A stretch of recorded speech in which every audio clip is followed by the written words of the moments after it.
Hey guys, tiga Manila ka ba? Sa Manila City ka ba nakatira? Well, available ang SDN dyan sa maraming mga dealers, pero ang main distributor natin, exclusive distributor natin ngayon for Manila is Sir Chris Camby. Ayan, kanya itong Barks and Furs na ito. If you want to be a dealer or if you want to buy SDN 21 man yan, 28, SDN 42, SDN 42 beef, or yung mga Super Dog soaps, or yung mga Super Dog shampoo and conditioner, or yung Super Dog Potec, kay Sir Chris Camby lang kayo kumonect. Ito po yung contact details niya, and sa kanya lang po kayo mag-apply kung gusto niyo maging dealer or kung gusto ninyong magpa-deliver sa inyong lugar. Okay, so lahat ng mga vet clinics dyan, mga pet shops, sa kanya po kayo kukuha at bibigyan niya kayo ng napakagandang deal para sa inyong dealership. Okay, napakabait niyan Sir Chris, matagal na po natin siyang distributor at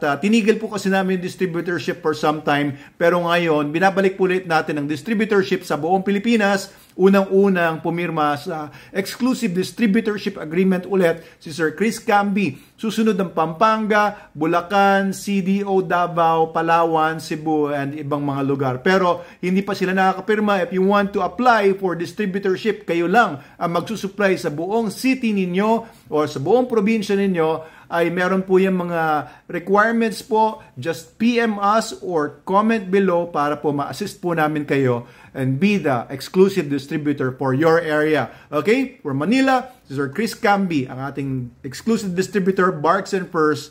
Mabuhay po kayo at sana po lumagana pa ang SDN para madaling makuha ng mga super doggers natin sa buong Pilipinas.